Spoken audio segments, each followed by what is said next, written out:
Hello guys, welcome to my channel. अंश की बात आसान। अंश के घर वालों के सभी उसकी तरफ हैरानी से देख रहे थे। अंश भी किसी को ठीक से समझा नहीं पाया था। तभी संगीता जी ने अंश को घूरते हुए कहा, तू यह सब छोड़, मुझे सिर्फ सीधी सीधी बात बता कि आखिर ऐसा क्या हुआ था 5 साल पहले जो ईशानी इंडिया छोड़कर ही चली गई। कुछ तो बहुत बड़ी चीज़ हुई थी अंश, और वही हमें जाननी है। संगीता जी की बात सुनकर अंश ने गहरी सांस लेते हुए कहा, मॉम, फ्रेशर पार्टी के दिन किसी ने मुझे और मोटू दोनों को ड्रग ड्रग दे दिया था और उस दिन हम दोनों के बीच में बहुत कुछ हो गया। इतना कहकर अंश चुप हो गया था। उसके बाद सभी लोग अच्छे से समझ गए। तभी संगीता जी ने हैरानी से कहा, तू कह रहा था कि तेरे और ईशानी के बीच में वह सब कुछ हो गया था जो एक कपल के बीच में होना चाहिए।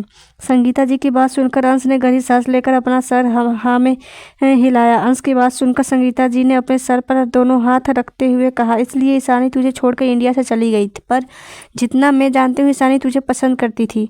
अंश, अगर तुम दोनों के बीच में यह सब कुछ हो भी गए था तो फिर तुम दोनों शादी कर सकते। तो फिर ऐसा क्या हुआ जो ईशानी चली गई?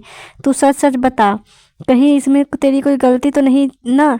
संगीता जी की बात सुनकर अंश की आंखों में आंसू बहने लगे। वहीं उसकी आंखों में आंसू देखकर संगीता जी समझ गई कि वो जो कुछ भी पिछले 5 सालों से सभी लोग भुगत रहे हैं, इसके पीछे अंश का ही हाथ है। संगीता जी ने अंश को कंधों से पकड़कर हिलाते हुए कहा, अंश, मुझे बात बता, तूने क्या किया था 5 साल पहले?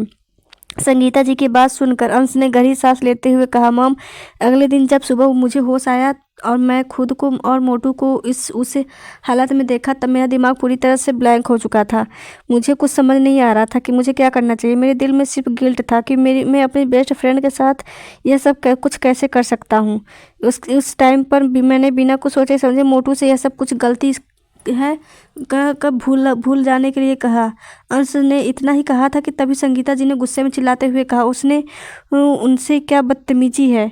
इतना सब कुछ होने के बाद तू ईशानी से यह एक्सपेक्ट कर रहा था कि वह सब कुछ भूल जाए?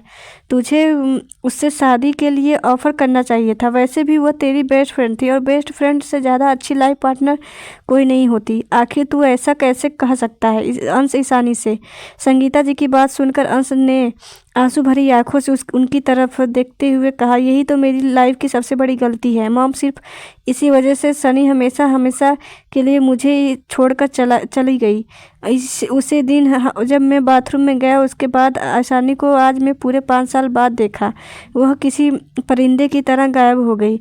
न जाने कहाँ चली गई थी। पिछले 5 सालों से मैंने उसे ढूंढने के लिए न जाने कितने लोगों को लगाया था मॉम, पर आज तक उसे कोई ढूंढ नहीं पाया। पर मुझे 5 दिन पहले पता चला कि वो लंदन में है। जब मैं लंदन पहुंचा था तब मुझे पता चला कि वो हर्षवर्धन दादाजी को हार्ट अटैक आया है और जिस वजह से ईशानी वापस इंडिया आ गई है। मैं वहां सीधा फ्लाइट पकड़कर सीधा इंडिया आ गया और घर न जाकर सीधा सिंघानिया मेंशन चला गया। इतना कहकर अंश चुप हो गया। अंश की बातें सुनकर संजय जी और जो अब तक चुप थे उन्होंने कहा, सिंघानिया हाउस में क्या हुआ? अंश, हमें सब कुछ साफ साफ बताओ। अंश ने गहरी सांस लेकर सब कुछ पूरे परिवार वालों को साफ साफ बता दिया। सब कुछ जानने के बाद वसुधा जी ने आंसू भरी आंखों से अंश की तरफ देखते हुए कहा, तू कह रहा है ना तेरे 3 बच्चे हैं? इस वक्त पूरी कपूर फैमिली हैरान थी क्योंकि किसी को यकीन नहीं हो रहा था कि उनके परिवार में 3 बच्चे हैं। वह भी उसके अंश के आज भरी आंखों से मुस्कुराते हुए अपने परिवार की तरफ देखते हुए कहा, हाँ मॉम, मेरे 2 बेटे और 1 बेटी है। तीनों बहुत ही ज़्यादा क्यूट हैं और प्यारे हैं। आप जानते हैं नहीं, वह दोनों बिल्कुल मेरी तरह दिखते हैं। और अंशी, वह तो बिल्कुल मेरी तरह प्यारी से स्माइल देती है। वह बिल्कुल ईशानी की कार्बन कॉपी दिखती है। मॉम, आप जानती नहीं, उन तीनों का चेहरा अभी भी मेरी आंखों के सामने घूम रहा है। मैं चाहकर भी उन तीनों को नहीं भूल पा रहा हूँ। अब तक चुप खड़े ओम जी ने अंश की तरफ देखते हुए कहा, तू सच कह रहा है ना? मेरे 2 परपोते और परपोती हैं, मतलब जिनके सपने में सजाए बैठा हूँ वह सब सपना 5 साल पहले ही पूरे हो चुके हैं और इस बात का हमें कुछ पता ही भी नहीं। एक बार कह दे यह सब कुछ सच है। ओम जी, वसुधा जी, संजय जी, संगीता जी, चारों की आंखों में चमक नजर आ रही थी जी। आखिर यह सुनकर कि उनके परिवार के एक नहीं 3 बच्चे पहले से ही दुनिया में हैं और अभी वह 5 साल के हैं, कौन खुश नहीं होता? अपने परिवार के चेहरे पर इतनी बड़ी खुशी देखकर अंश ने मुस्कुराते हुए कहा, मैं बिल्कुल सच कह रहा हूँ दादाजी, वो तीनों बहुत क्यूट हैं। ओम के पास तो उनकी तस्वीर भी है कि ओम इतना कहकर अंश के पलट कर ओम की तरफ देखा जो उसे गुस्से से घूर रहा था। ओम को देखते ही अंश को याद आ गया कि ओम ने कहा था कि घर वालों को अभी बच्चों के बारे में मत बताना, वरना वह लोग बच्चों से मिलने की जिद करेंगे, जो कि अभी अंश अफोर्ड नहीं कर सकता था, क्योंकि ईशानी यही समझती थी कि अंश बच्चों को उससे छीनना चाहता है। और कपूर फैमिली भी जिस वजह से न चाहते हुए भी ईशानी के दिल में कपूर परिवार के लिए नफरत आ जाएगी, और यही ओम नहीं चाहता था। अंश ने ओम के सर पर नज़र चुराते हुए कहा, ओम प्लीज़ मुझे इन्हें तस्वीर दिखा दे। कहते हुए अंश ने अपना चेहरा दूसरी तरफ मोड़ लिया, क्योंकि ओम उसे खा जाने वाली नज़रों से घूर रहा था। ओम ने उसे देखना बंद कर दिया और फिर मुस्कुराते हुए अपना मोबाइल निकाल कर तीनों बच्चों की वही पिक निकाल कर संगीता जी के हाथ में मोबाइल दे दी। संगीता जी ने कांपते हुए हाथों से मोबाइल अपने हाथों में लिया। उन्हें यकीन नहीं हो रहा था कि उनके बेटे के तीन बच्चे हैं। संगीता जी ने जैसे ही तस्वीर में तीनों बच्चों को देखा, उनकी आंखों से झरझर आंसू बहने लगे।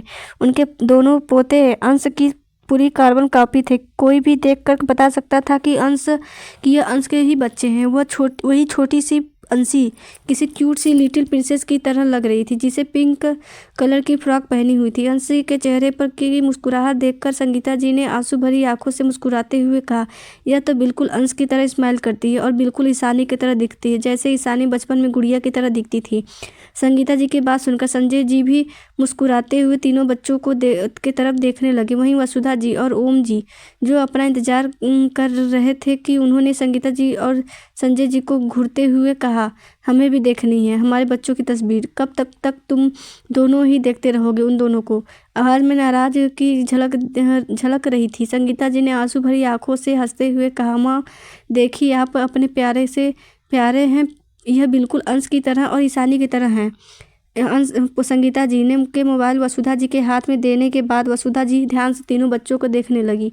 उनकी आंखों से भी आंसू बह रहे थे, पर उनके चेहरे पर बड़ी सी मुस्कुराहट थी। उन्होंने मोबाइल पर हाथ फेरते हुए कहा, हमारे परिवार के तीन अंश, हमारे परिवार की चिराग दुनिया में आकर 5 साल हो चुके हैं। हमें इस बात की खबर भी नहीं देखी ना।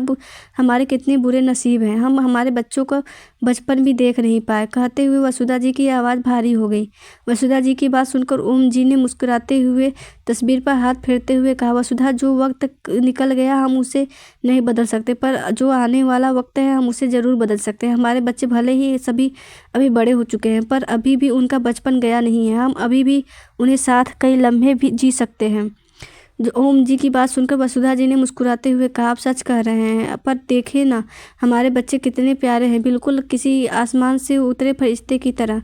हमारा यह पोता देखिए, इसके चेहरे का गुस्सा देख बिल्कुल अंश की तरह है, और दूसरा पोता देखिए, इसके चेहरे पर जो एटीट्यूड है वह बिल्कुल अंश की तरह है। और हमारी यह छोटी सी गुड़िया, इसकी मुस्कुराहट, यह तो पूरी अंश की कार्बन कॉपी है। भगवान ने एक साथ उसकी हमारी झोली में 3 बच्चे डाल दिए। शायद हमने ज़रूर पिछले जन्म में कोई पुण्य किए होंगे, इसलिए एक साथ हमें 3 गुना खुशी मिली है। हमें यकीन नहीं हो रहा है कि हम परदादा बन चुके हैं, वो भी आज नहीं बल्कि 5 साल पहले। ओम जी ने मुस्कुराते हुए कहा। ओम जी की बात पर संगीता जी ने मुस्कुराते हुए कहा, और पापा मैं दादी। संजय जी ने मुस्कुराते हुए कहा, और मैं दादा। तभी वसुधा जी ने मुस्कुराते हुए कहा, और मैं परदादी।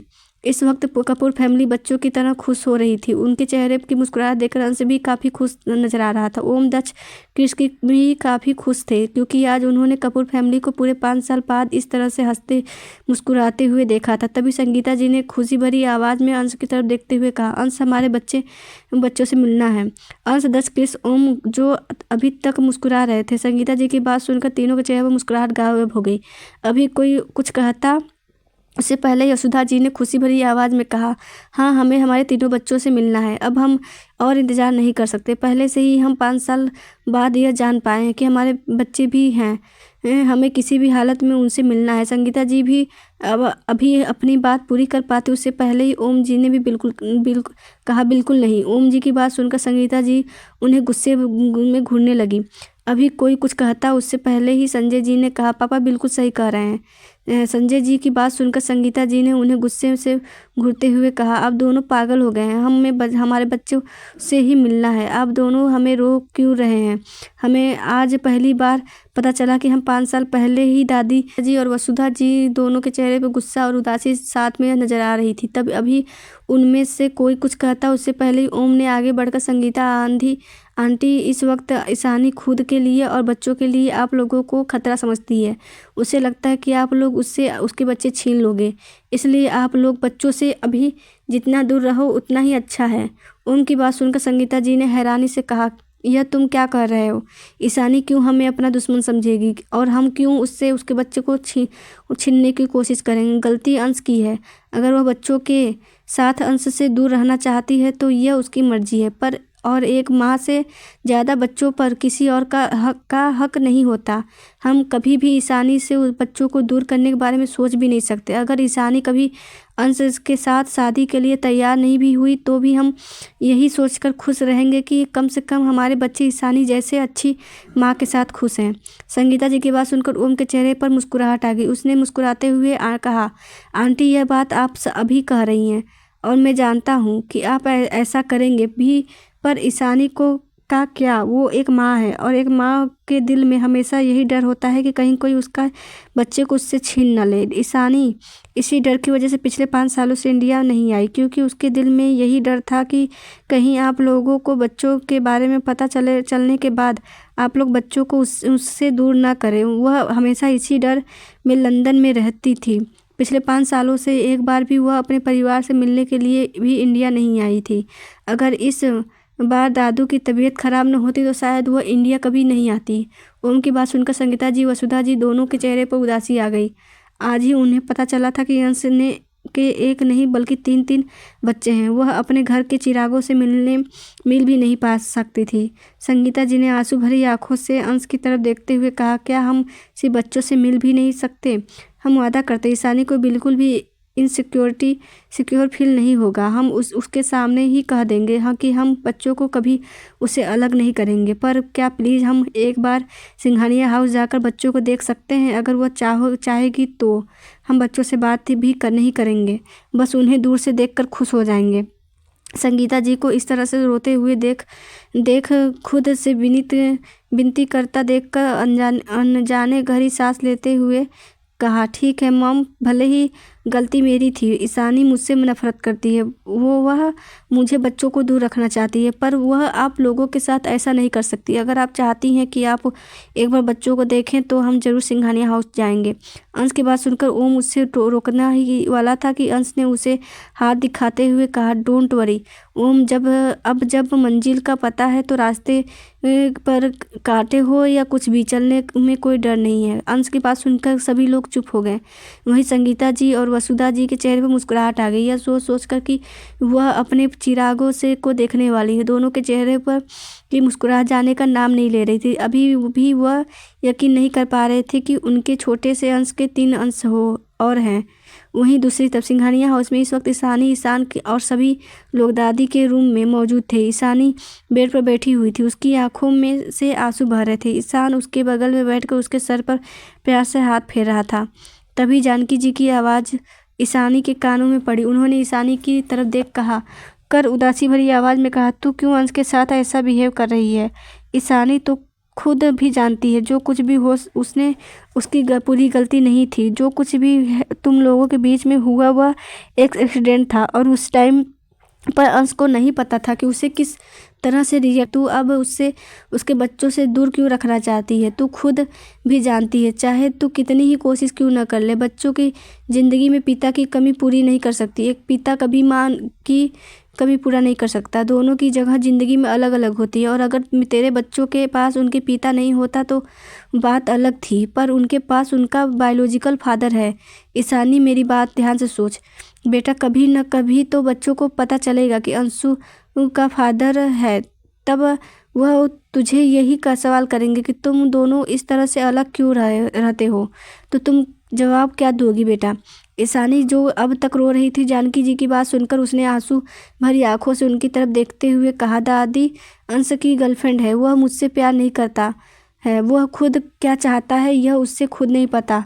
वह कंफ्यूज रहता है। दादी और मैं ये ऐसे कंफ्यूज इंसान के साथ अपनी ज़िंदगी दोबारा जीने के बारे में सोच भी नहीं सकती। मैं आज भी अंश से उतना ही प्यार करती हूँ दादी, जितना मैं 5 साल पहले करती थी, पर उससे प्यार से 1000 गुना ज़्यादा इम्पोर्टेंट मेरे लिए मेरी सेल्फ रिस्पेक्ट, मेरे बच्चे और मैं अपने बच्चों के साथ बहुत खुश हूँ। मुझे अब ज़िंदगी में किसी चीज़ की ज़रूरत नहीं है। मुझे सिर्फ मेरे बच्चे हमेशा मेरे साथ चाहिए।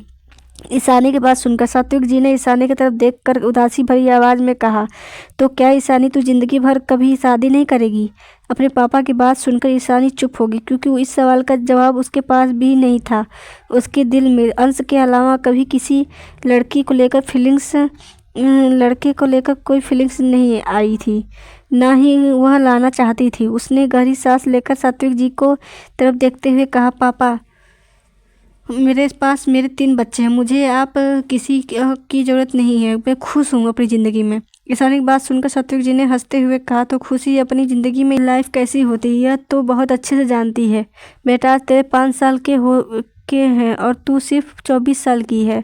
15 साल बाद जब तेरे बच्चों के पार्टनर्स होंगे तब तेरी उम्र ही क्या होगी, वह अपने पार्टनर्स के साथ बिजी हो जाएंगे, तू अकेली रह जाएगी। ईशानी ज़िंदगी के हर मोड़ पर लाइफ पार्टनर की ज़रूरत पड़ती है बेटा। ज़िंदगी में हर एक हमसफ़र का होना बहुत ज़रूरी है। हम अपने पापा की बातें सुनकर ईशानी चुप हो गई। उसके मुंह से कुछ निकल नहीं रहा था। तभी सोनिया जी ने कहा, ईशानी अगर तू चाहे तो हम एक बार कपूर परिवार से बात करके देखते हैं। बेटा वैसे भी तुम दोनों के बच्चे हैं, अगर तुम दोनों ने में शादी कर ली तो।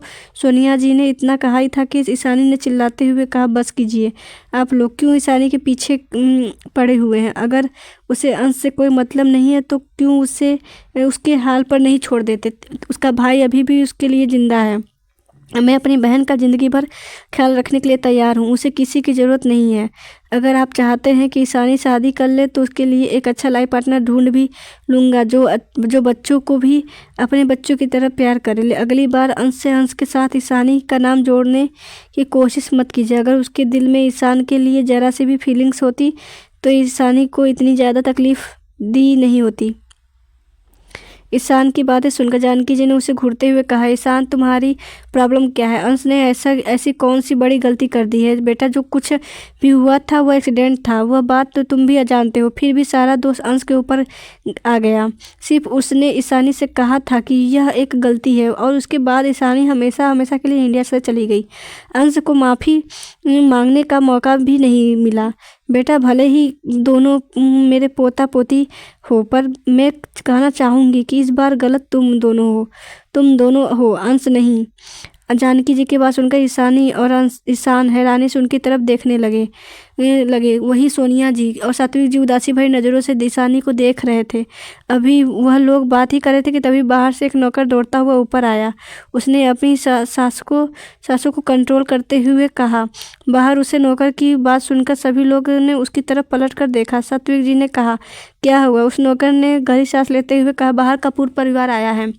उसे नौकर के मुंह से बात सुनकर ईशानी जो अब तक रो रही थी उसके चेहरे पर घबराहट नजर आने लगी। उसने कस के ईशान का हाथ पकड़कर डरते डरते कहा, भाई कहीं वो लोग बच्चों को मुझसे दूर ले जाने के लिए तो नहीं आए हैं? न ईशानी की आवाज़ में इस वक्त डर नजर आ रही थी, जिसे देखकर ईशान ने उसके हाथ पर प्यार से सहलाते हुए कहा, तुम चिंता मत करो, जब तक तुम्हारा भाई जिंदा है तुमसे तुम्हारे बच्चे को कोई छीन नहीं सकता। वह तुम्हारे बच्चे हैं, तुमने उन्हें जन्म दिया है, उन्हें इतनी तकलीफ सहकर बड़ा किया है। ईशान की बातें सुनकर ईशानी ने उसकी तरफ आंसू भरी आंखों से देखा। वही सात्विक जी, सोनिया जी और जानकी जी के चेहरे पर हैरानी और डर के मिले भी झूले भाव थे, क्योंकि उन्हें भी लग रहा था कि कहीं कपूर परिवार बच्चों को उनसे छीनने के लिए तो नहीं आया। सात्विक जी ने गहरी सांस लेते हुए कहा, हम नीचे चल के देखते हैं, वहाँ जाकर ही सब कुछ पता चलेगा। वहीं नीचे इस वक्त हाल में पूरा कपूर परिवार मौजूद था। वसुधा जी और संगीता जी की नज़रें चारों तरफ बच्चों को ही ढूंढ रही थी। तभी सभी का ध्यान सीढ़ियों से उतर रहे सिंघानिया परिवार की तरफ गया। आज पूरे 1 साल बाद कपूर परिवार सिंघानिया परिवार एक दूसरे के आमने सामने। 1 साल पहले वह लोग पार्टी में मिले थे।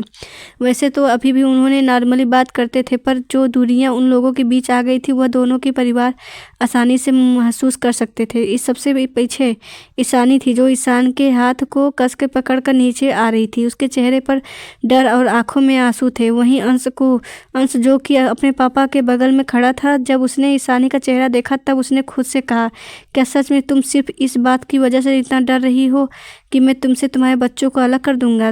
तुम्हें मेरा वादा है ईशानी, मुझे सिर्फ बच्चे नहीं, मुझे सिर्फ तुम चाहिए, और जहाँ तुम रहोगी वहीं हमारे बच्चे रहेंगे।